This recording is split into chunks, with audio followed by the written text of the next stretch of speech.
Mais qu'est-ce que tu fais de la vie que Dieu t'a donnée? À quoi dépenses-tu cette vie-là? À quoi consacres-tu cette vie-là? Il y a des gens qui croient que nous sommes là pour vivre éternellement sur la terre. Mais Dieu nous a donné un temps limité à vivre. Voilà pourquoi il nous dit, quand vous considérez le temps que vous avez déjà brûlé dans les choses inutiles, aujourd'hui rachète le temps.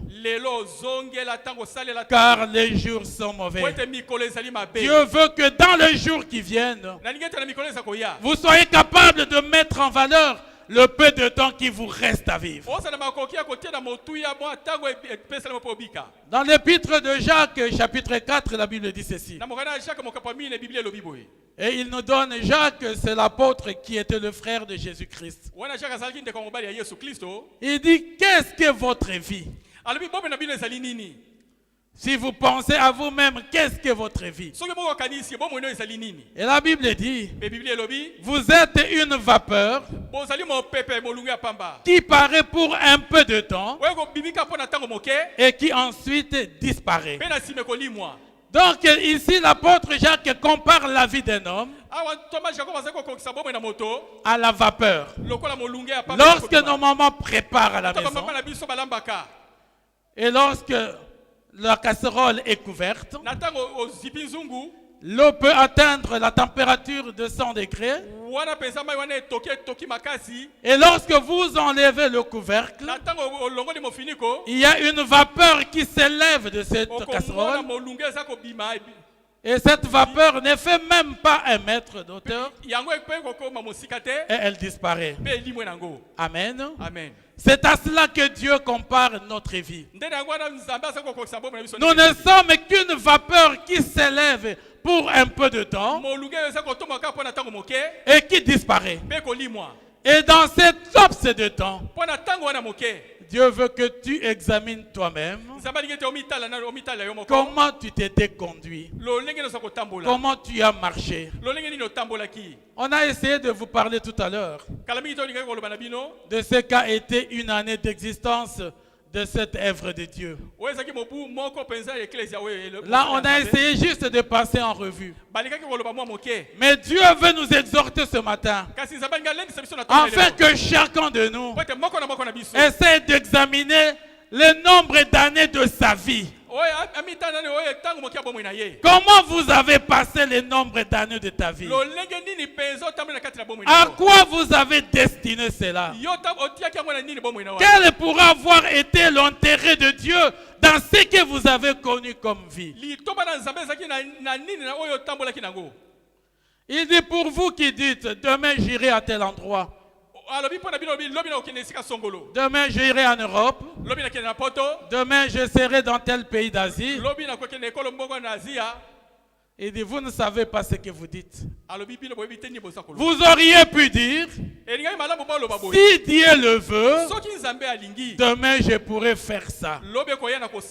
Parce que vous n'êtes pas ni maître ni gouverneur de la durée de votre vie. Amen. Amen. Est-ce que nous pouvons acclamer ces dieux-là? Bien-aimés dans le Seigneur, si le temps sont mauvais, si la société se dégrade davantage, si l'escroquerie a dominé partout, regardez le moment du marché. Elles sont pleines même dans cette église. Qu'est-ce que vous faites quand vous trouvez au marché? Rien que pour vendre un sacombi de riz, il y a des riz déjà collés en dessous. Et le sacombi ne représente même plus la dimension d'un vrai sacombi de riz.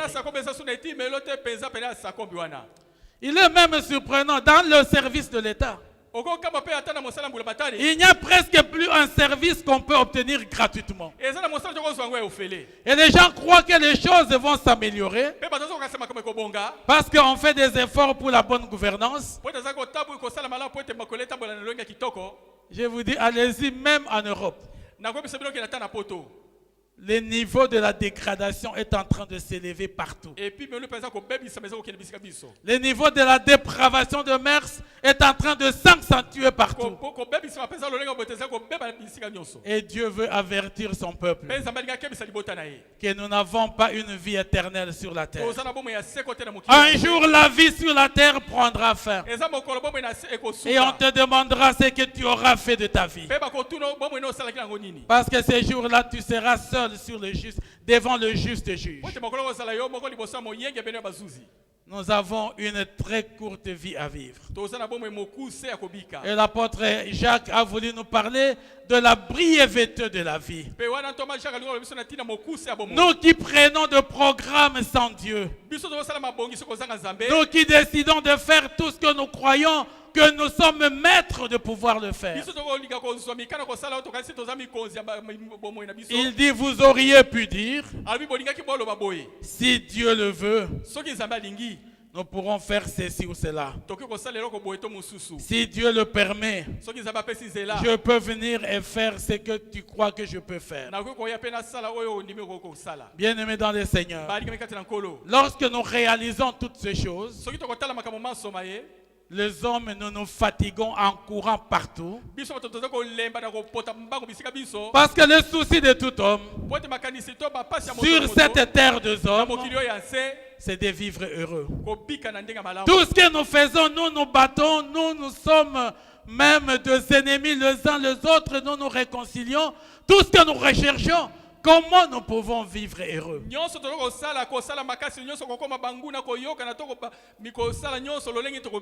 le bonheur que nous recherchons, malheureusement, nous recherchons par nos propres efforts. Voilà pourquoi nous nous fatiguons de différentes manières. Nous nous fatiguons en courant derrière un bonheur qui est presque inaccessible. Quand tu as du travail, tu crois que maintenant je vais vivre heureux. Et dès que tu as le premier salaire, tu commences à chercher comment devenir plus que ça. Lorsque tu es nommé, tu peux déjà commencer à fêter. Mais lorsque tu vois le contenu de ta nomination, tu te dis, je ne suis pas encore satisfait. Voilà le degré de l'insatisfaction humaine. Continue à pousser l'homme à rechercher le bonheur. Et les gens se cassent dans cela. Bien-aimé dans le Seigneur, j'ai expérimenté cela moi-même. Et même pendant il y a quelques temps, avant que nous commencions l'église, parce que nous ne savions même pas que ça allait commencer. Ça n'avait jamais été dans notre programme. Nous n'avions jamais décidé de commencer une église. Mais nous avons passé 5 mois à la maison. Mon épouse, moi-même, est en train de regarder qu'est-ce que nous allons faire. Et nous étions en train de nous fatiguer dans de projets et de projets. Nous étions en train de définir les manières de faire. Je lui disais que j'ai une fondation. Je veux servir Dieu au travers de la fondation. Je peux atteindre les personnes vulnérables et les aider. Et on peut faire ceci et cela. Et tout cela vous englobe, vous prenez même des nuits entières. Je sais qu'au milieu de nous, pendant ce temps aussi court, ce temps de beaucoup de problèmes, nombreux sont ceux qui ne dorment pas, qui cherchent comment trouver une solution demain, qui se fatiguent dans les combats. Pourquoi un tel veut me dépenser moi? Pourquoi il veut me dévancer? Pourquoi un tel justifie de beaucoup de moyens que moi? Et dans les processus démocratiques, où il y a toutes les compétitions possibles, mais pourquoi ça doit être un tel et pas moi? Il y a énormément de choses dans la recherche effrénée du bonheur qui accapare la totalité de l'imagination de l'homme. Et nous passons notre temps à nous fatiguer mutuellement. Fatigue mentale, fatigue intellectuelle, fatigue physique, fatigue morale. C'est tous les jours que tous les jours vous grondez sur les enfants. Parce que les enfants vous livrent même des scènes insolites à la maison. Et vous comprenez que la vie en général n'est qu'une course effrénée vers des choses qui vous fatiguent parfois pour rien.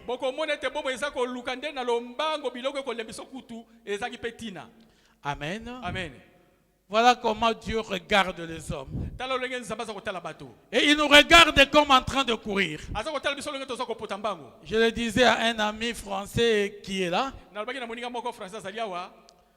qu'il est difficile de vivre à Paris.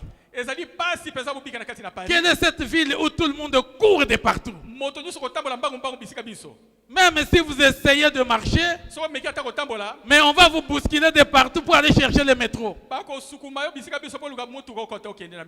Et c'est devenu la même chose. Regardez la vie dans tous les niveaux de marché. Chacun veut utiliser tous les moyens pour obtenir ce qu'il veut obtenir. Et on dit chez nous à Kinshasa, le Kinois connaît tout. Même s'il n'est pas électricien auto, dès que tu as une panne sur la route, il est prêt à venir ouvrir ton capot, il commence à toucher partout. Et il ne te dit même pas, il a appris cette mécanique. Et après avoir tripoté, il va demander un peu d'argent, on va aller chercher une pré-pièce ici. Et quand tu fais l'erreur de lui donner, il disparaît.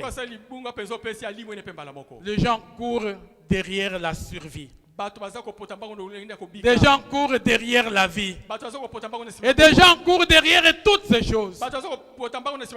Ça fait qu'une distraction générale s'est établie dans le quotidien. Le trait de la vie.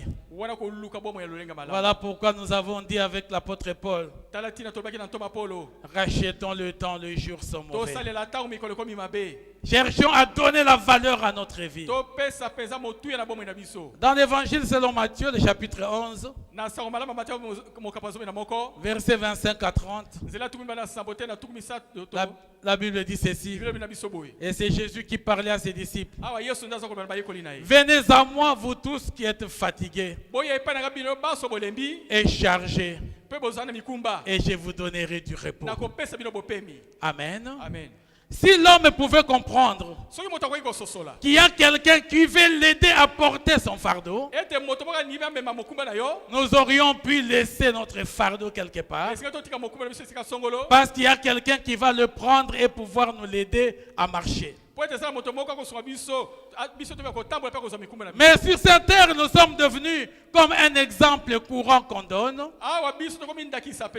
Vous prenez quelqu'un dans le véhicule, il a son fardeau sur la tête, tout en le mettant dans le véhicule qui roule, mais il a toujours son fardeau. Il oublie que le véhicule est pour l'aider et lui est son fardeau. Mais il prend toujours son fardeau tout en étant dans le véhicule. Amen. Amen. Et c'est la vie de beaucoup de gens aujourd'hui. Nombreux sont même dans les églises, dans le véhicule déjà de Dieu, au lieu de déposer et d'être calmement assis et laisser le Seigneur le conduire, tout en étant à l'église, il a son fardeau sur la tête. Et vous vous fatiguez pendant que vous approchez celui qui vous dit, venez à moi, vous tous qui êtes fatigués et chargés. Bien-aimés dans le Seigneur, ce matin le Seigneur veut que tu te décides réellement à aller vous décharger auprès de lui. Décidez-vous à aller vous décharger auprès de lui. C'est dont vous cherchez là, le bonheur dont vous avez besoin, il y en a entre ses mains. Allez chez lui avec toutes vos fatigues et lui va vous apporter ce dont vous avez besoin. Allez chez lui avec tout ce que vous manquez là et lui va vous aider à pouvoir vous conduire dans le sentier de la satisfaction. Il y a des gens qui sont troublés parce qu'ils n'ont pas la considération. Il y a des gens qui sont troublés parce que les autres ne le respectent pas. Ce matin, Dieu a besoin de toi, mon frère, et de moi. Il veut que tout ce qui nous préoccupe dans notre vie, allons auprès de lui. Pendant ce temps, ne gaspillons plus notre temps. Nous avons gaspillé notre temps en cherchant des efforts, en cherchant des solutions par nos propres efforts. Nous avons gaspillé notre vie en courant derrière un bonheur que nous laissons tout à côté de nous. Nous avons gaspillé notre temps en comptant sur les hommes. Ils sont nombreux qui sont là. Toute la vie n'est que compter sur un tel frère ou un tel soeur. Mon frère, ma soeur, ce matin le Seigneur veut vous dire une chose. Au lieu de compter sur les hommes, comptez sur lui. Il prendra soin de vous. Il va vous donner du véritable repos. Il va vous montrer la voie à suivre. Il va vous dire ce que tu peux faire, ce que vous pouvez bien faire, afin de vous apporter la paix et la satisfaction. La paix que Dieu donne n'est pas celle que le monde donne. Dieu veut vous donner la véritable paix. Mais ce dont il a besoin, venez et déchargez-vous sur lui. Ce matin, mon frère, ma soeur, il y a encore des gens qui s'encombrent par des solutions humaines, prêt à entrer dans toutes les maisons où on lui dit des choses compliquées. Parce que la nature de l'homme n'est pas d'avoir une solution pour laquelle il n'a pas fait ou il n'a pas cru à des choses très obscures. Lorsque le papa ou le grand-père va lui dire, tu veux être béni, tu vas faire 10 tours sous mes pieds. Et quand il a traversé là, il est fier que non, j'ai fait quelque chose. Je veux voir.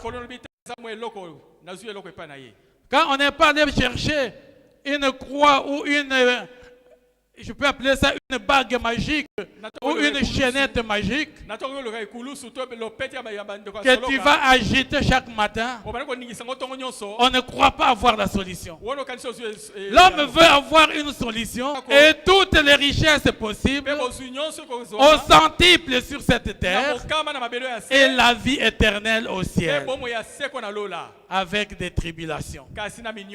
Amen. Lorsque vous déciderez à quitter, lorsque vous déciderez à dire non à la vie du monde, lorsque vous décidez d'aller vers Jésus-Christ, il dit, il prendra soin de vous. Il vous donnera tout ce que vous déciderez de quitter. Et il vous le donnera au centuple. Avec la vie éternelle. Au centuple sur la terre, mais la vie éternelle au ciel. Voilà pourquoi les gens se trompent, mon frère, ma soeur, de croire que ceux qui se donnent à Jésus, ce sont des pauvres dans les églises. Il n'y a pas la véritable richesse qui est devant Dieu. Il n'y a pas la véritable richesse qu'auprès de Dieu seul. Voilà pourquoi la Bible dit ceci.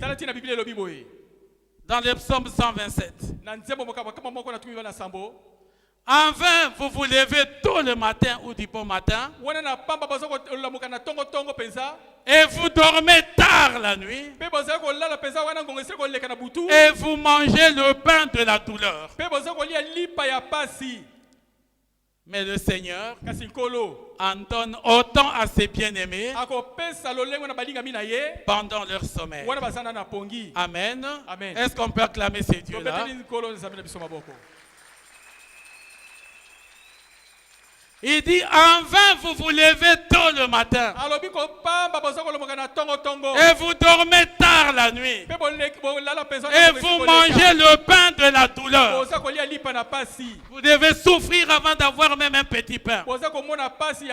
À 4 heures, vous êtes déjà parti de la maison. Et vous rentrez de la maison quand il fait 22h, 23h. Vous n'avez même le temps de regarder rien que pour gagner un $100, $200 ou $300. Ça signifie que vous lui donnez les efforts plus qu'il ne se doit pour gagner aujourd'hui ce que vous mangez. Mais le Seigneur en donne autant à ses bien-aimés pendant leur sommeil. Amen. Ça signifie que ceux qui se sont donnés à Dieu, ceux qui ont décidé d'être le bien-aimé du Seigneur, ils n'ont pas à se casser autant pour avoir le petit pain. La Bible dit, ne vous inquiétez de rien. Ne vous inquiétez pas de ce que vous allez manger, ni de ce que vous allez boire, ni de quoi vous allez vous vêtir. Ce sont les païens qui courent derrière ces choses. Ce sont les païens qui courent derrière ces choses. Mais pour vous, qui êtes enfant de Dieu, qui êtes le bien-aimé de Dieu, votre Père Céleste sait que vous en avez besoin. Votre Père sait que vous en avez besoin. Vous n'avez pas besoin de courir derrière ces choses. Voilà pourquoi il dit encore dans le Corinthiens, si c'est pour le manger et le boire, si c'est pour vous vêtir seulement et pour faire les voyages, que vous avez cru en Jésus-Christ, vous êtes le plus malheureux de tous les hommes. Amen. Ma foi n'est pas là pour demander à Dieu, je vais manger, je vais m'habiller quoi, je vais me vêtir quoi. La Bible dit que vous êtes les plus malheureux.